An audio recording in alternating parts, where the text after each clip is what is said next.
Bem, a lição número 6, a parte de segunda-feira, fala sobre Jesus Cristo fundamentando a missão nas profecias. Quando Jesus morreu e ressuscitou, os discípulos, com medo dos judeus, se trancaram num lugar chamado cenáculo. O mesmo onde Jesus fez a Santa Ceia com eles, porque eles estavam preocupados que os sacerdotes poderiam procurá-los, porque eles estavam como seguidores de Jesus e poderiam, assim, armar algum tipo de teatro sobre a ressurreição. Por isso estavam com medo. Poderiam ser mortos. E com medo, Jesus, assim, viu que eles estavam, assim, temerosos, se aproximou deles no meio do cenáculo, dentro do cenáculo. Eles ficaram espantados. E Jesus, então, pôde conversar com eles, porque eles estavam muito tristes. Jesus, que era o grande personagem da Galileia, o Messias, aquele que curava as pessoas, aquele que falava com as crianças, aquele que ajudava os pobres, aquele que falava com os desclassificados pela sociedade, como, por exemplo, os coletores de impostos, como Mateus, como Zaqueu, aquele que falava com pessoas eruditas como Nicodemo, aquele que ressuscitava pessoas como o filho da viúva de Naim, como ressuscitou Lázaro, aquele que cuidava até mesmo daqueles que eram pagãos, como o centurião romano, que pediu a ele a cura. Era uma pessoa boníssima e agora estava morta. Perder um líder desse, com certeza, desestruturou toda, assim, a sequência lógica dos discípulos. Eles viam Jesus como um libertador, assim, político. Depois que Pedro disse, tu és o Filho de Deus, eles passaram a dar crença um pouco mais forte sobre essa situação. Mas se esqueceram que Jesus havia dito a eles, ensinado que profeticamente Jesus deveria ser morto, deveria ressuscitar no terceiro dia. Por isso, eles, nesse esquecimento, estavam com muito medo. Na pergunta número 2, temos a seguinte questão. Quando os discípulos estavam escondidos com medo, o que aconteceu e o que eles aprenderam com o ocorrido? Lucas 24, 36 em diante. E falando eles estas coisas, o mesmo Jesus se apresentou no meio deles. Eles estavam discutindo sobre Jesus ter ressuscitado ou não. Os discípulos de Emaús vieram conversar com eles. E eles estavam arrazoando sobre isso. As mulheres deram a notícia de que não encontraram o corpo no sepulcro.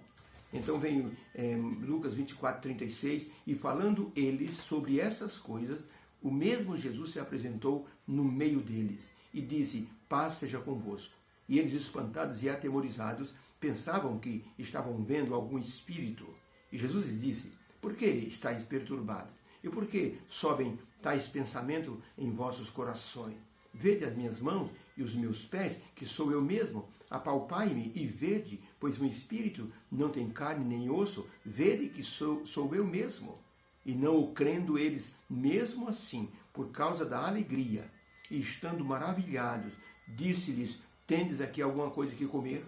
E comeu diante deles. E disse-lhe Jesus, são essas as palavras que eu vos disse, estando ainda convosco, que convinha que se cumprisse tudo que de mim estava escrito na lei de Moisés e nos profetas e nos salmos.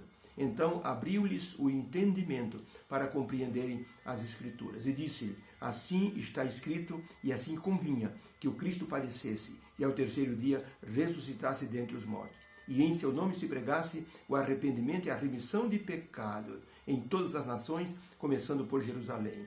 E eis que sobre vós envio a promessa de meu Pai. Ficai, porém, na cidade de Jerusalém, até que do alto sejais revestidos de poder. Pergunta, quando os discípulos estavam atemorizados, o que aconteceu e que eles aprenderam desse ocorrido? Resposta, Jesus apareceu no meio deles quando estavam com muito medo no cenáculo. E eles ficaram com medo mesmo Jesus aparecendo.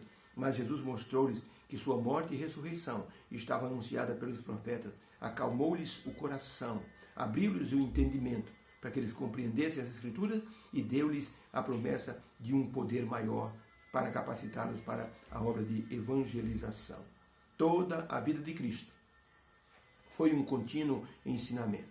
O silêncio de Cristo ensinava, seus milagres ensinavam, seus gestos ensinavam, sua oração, seu amor pelo ser humano, sua predileção pelos pequenos, crianças e pobres, a aceitação do sacrifício total na cruz para a redenção do ser humano. Tudo isso mostrava o amor de Deus pelo ser humano. Tudo mencionado nos profetas, nas palavras escritas através da revelação. Por isso, os discípulos precisavam dessa confirmação da ressurreição dada pelo próprio Cristo e fundamentada na palavra dos profetas. Ellen White escreveu no livro Grande Conflito, página 349, o seguinte: depois de sua ressurreição, Jesus apareceu a seus discípulos no caminho para Emaús e depois apareceu no cenáculo, começando por Moisés e por todos os profetas, explicou-lhes o que dele se achava escrito em todas as Escrituras. Inclusive Tomé, que não viu Jesus na primeira vez, disse: se eu não colocar o meu dedo nas feridas, de maneira nenhuma eu acreditarei. Jesus apareceu a segunda vez no cenáculo e disse: Tomé, põe aqui o teu dedo. E Tomé colocou o dedo nas feridas de Jesus e exclamou com grande emoção: meu Senhor e meu Deus. Jesus disse: só porque você viu e me tocou, você creu? Bem-aventurados os que não viram e creram. Então, devem falar sobre isso para todas as pessoas. Jesus é a grande esperança do ser humano. A ressurreição trouxe a maior esperança, abriu o portal da gloriosa promessa da ressurreição. Aqueles que dormem em Cristo vão ressuscitar. E essa mensagem deve ser dita a todas as pessoas. Nas montanhas da Índia, um velho indígena estava acocorado diante de um corpo, era o corpo de sua filha, que se afogara num dos lagos da Índia. Uma procissão de pessoas levava o corpo para enterrar. Mas aquele homem pediu que parassem o cortejo fúnebre. E ele e a esposa se debulharam em lágrimas sobre o corpo da moça muito linda, morta ali aos seus pés. Eles clamavam, eles se martirizavam, eles acariciavam o rosto da moça morta. Não tinham nenhuma esperança. Estavam sem Jesus. Não tinham a esperança de uma manhã gloriosa da ressurreição. Por isso Jesus, ao aparecer aos discípulos, disse: isso é que vocês devem ensinar às pessoas. Deus os abençoe. Que haja uma bênção em cada coração. Que possamos fazer disso uma mensagem para a nossa vida. Deus abençoe a todos.